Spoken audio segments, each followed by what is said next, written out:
Hi, my name is Dani and this is my third video. Today I would really like to have an honest chat and share the reasons for me to create this channel. But first let me introduce myself briefly. I'm an Argentinian woman who has left the city to live in a small town in the Andean Patagonia, a southern region of the world shared by Argentina and Chile. I came here on my own in 2022 with the hope of having a thriving, meaningful, and fulfilling life. I'm 37 years old, almost 38. I have no children, I've never been married, and honestly, I've never had a partner in my life, except for a boyfriend from when I was 18, but that was too long ago. It lasted less than a year, and to be honest, it was meaningless. So it feels like it never happened. I've had my small business since 2020, and I haven't worked for anybody else since 2016, except for a few volunteering jobs while traveling and doing some freelance design projects. But other than that, I've supported myself with my business, some savings, and renting my city apartment to tourists on Airbnb. But this was until the end of 2024 because that's when I sold it and then built my cabin here in the small town I'm currently living. So there are two main reasons for creating my channel. The first and the most boring and least important one is that I need an extra income. Even though I know these videos might never be watched by anyone, if they are, it will probably take a long time before I can even monetize them. I'm aware about the fact I need a minimum of 4,000-hour watch time from the audience, from you. So since I'm just getting started, I better get comfy in my chair, keep creating, and wait patiently. The reason why I need an extra income, to be honest and straightforward, is because I'm in debt right now. It's not huge, and I know a YouTube channel takes a long time, but it's still enough for me to turn on all my internal alarms and make me really think about my future. I own my home, which I'm grateful for, but this is in part why I'm also in debt. Plus, I still have to pay for my bills, provide for my cat needs, hopefully I can have more animals in the future, and also to cover my needs.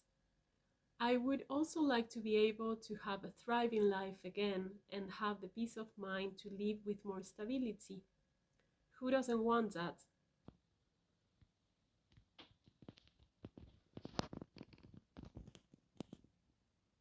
My small business is not going as well as it should to cover all the things I have to pay.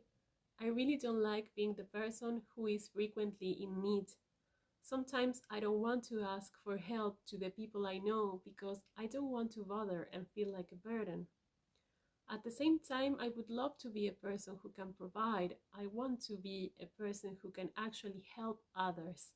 I don't want to be or feel like a charity project to the people I know and care. So this really weighs on me emotionally. In this sense, it's easier for me to put myself out there or out here because if someone is watching my videos and supporting my channel, it's because they want to.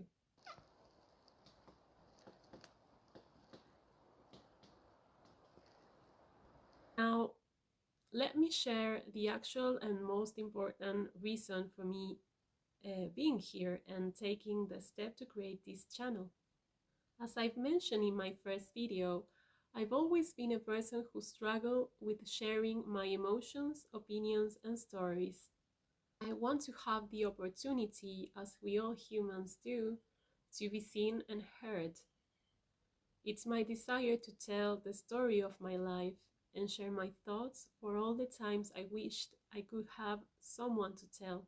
Someone who had a deep curiosity in me, deep enough to ask questions. I think it's a challenge nowadays to find people who ask questions, which also leads me to question myself if I'm asking enough questions to others. I think curiosity is something to be reciprocated if there's a minimal hint of interest from both sides. But I haven't met anyone yet who is as interested as I am. We never seem to be on the same frequency, so we never reach the point of having a deep understanding of each other's lives. And I really crave for this deep connection. I believe throughout my childhood, I didn't have the space to express myself in general, but mostly with my mom. She wasn't very expressive and didn't ask too many questions. I would only see her tired and depressed. Of course, sometimes we would laugh and go out and visit my granny and go to the zoo because I've always loved animals. But there weren't any true conversational moments with my mom in which I could actually share how I feel. I don't blame her, she just couldn't. So, this lack of space to express myself carried out later in my elementary school, where I was bullied and being left out for 5 years. I didn't realize how much it broke my soul spending all those years of my precious childhood feeling abandoned in that school. I was very easy to be picked on.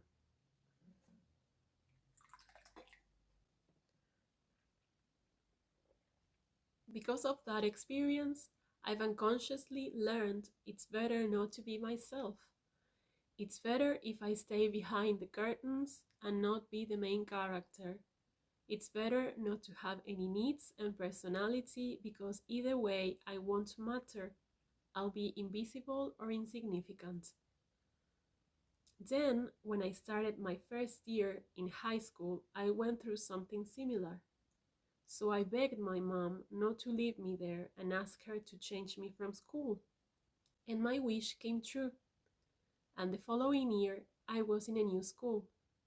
During the summer, before even begin, I remember laying in my bed as a 14-year-old teenager, praying to myself, wishing deeply to have friends. And then this wish also came true. But even though after all these years I know those friendships felt genuine to me at the time, I also know I had to hide parts of myself and adapt myself for the fear of being rejected or being left out. This is something I never got to share with them, as I wasn't even aware at that time about having this behavior. It wasn't until recent years I realized and got to reflect on it. I'm convinced it was a survival thing. So, as I grew up and became a young adult, I was always adapting to other needs, and most of the times making myself smaller to avoid rejection, abandonment, or being ignored. Without even knowing, I chose the path of letting myself to be always either the one who is available, the one who is never chosen first, the one who is an accessory or a complement, just so I'm not alone. But being alone and feeling alone are two different things. It took years for me to realize that. So nowadays, I guess I'm getting closer and closer to not feeling alone when I'm trying to build relationships. Still, it's very hard. So I hope this channel is an attempt of feeling less alone and with some luck make other people feel less alone too. I know I'm not the only one. Well, this is all for today. Thank you so much for watching and listening. Like, comment, and subscribe if you'd like to see more. Bye bye.